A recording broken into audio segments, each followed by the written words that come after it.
Sebelum kita berbicara tentang nabi yang berhasil atau nabi yang gagal, kita perlu memahami satu hal terlebih dahulu. Apa sebenarnya arti seorang nabi?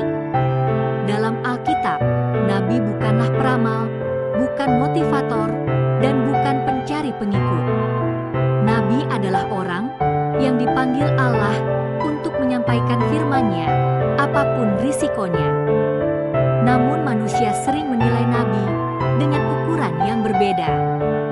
Menurut ukuran manusia, nabi yang berhasil adalah nabi yang didengar, diikuti banyak orang, dan membawa perubahan besar dengan cepat.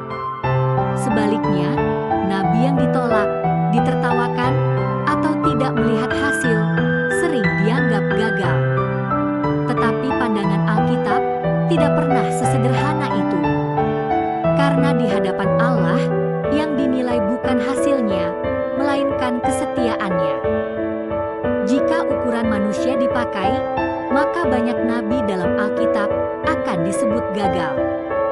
Bukan karena mereka tidak taat, bukan karena mereka salah, tetapi karena pesan mereka tidak diterima.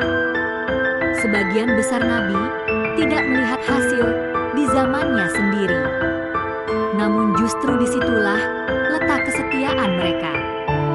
Mari kita lihat beberapa di antaranya. Salah satu contoh paling jelas adalah Nabi Yeremia. Ia dipanggil Allah untuk memperingatkan bangsanya. Namun hampir sepanjang hidupnya, pesannya tidak didengar. Ia ditolak oleh para pemimpin. Ditentang oleh banyak nabi palsu yang mengaku berbicara atas nama Tuhan. Bahkan dipenjara karena menyampaikan kebenaran. Yeremia tidak melihat pertobatan besar. Tidak ada kebangunan rohani di zamannya. Menurut ukuran manusia, Yeremia bisa disebut gagal. Namun di mata Allah, ia adalah nabi yang setia. Dirangkum dari kitab Yeremia. Contoh lainnya adalah Nabi Yesaya. Sejak awal pelayanannya, Allah sudah menyatakan bahwa bangsanya tidak akan mendengar. Yesaya diutus bukan untuk melihat hasil cepat. Ia diutus untuk menyampaikan kebenaran, meski hatinya bangsa itu akan tetap keras.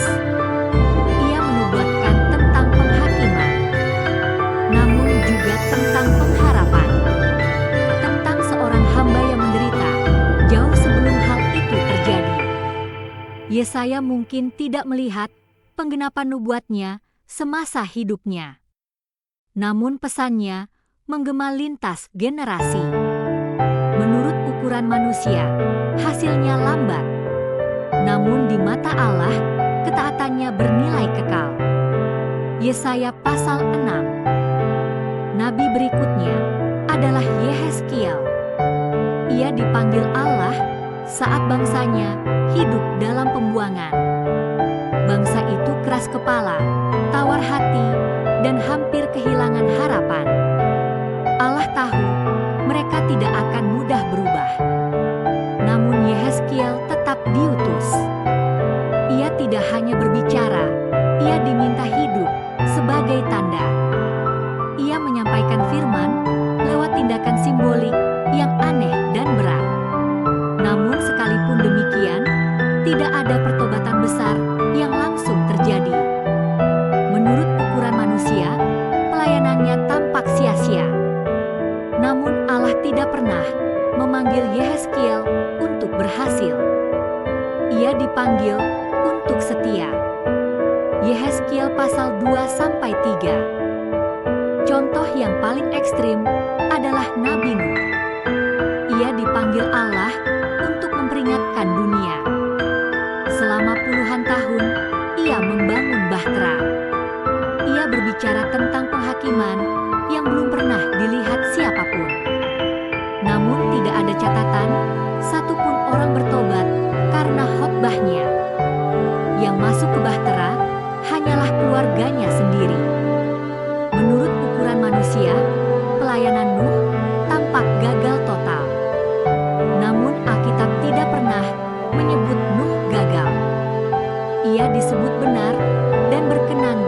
hadapan Allah. Kejadian pasal 6-7. Para nabi Allah tidak pernah dipanggil untuk mencari pengikut. Mereka tidak membangun popularitas, tidak menghitung jumlah orang yang mau mendengar. Mereka hanya dipanggil untuk setia. Dan menariknya, justru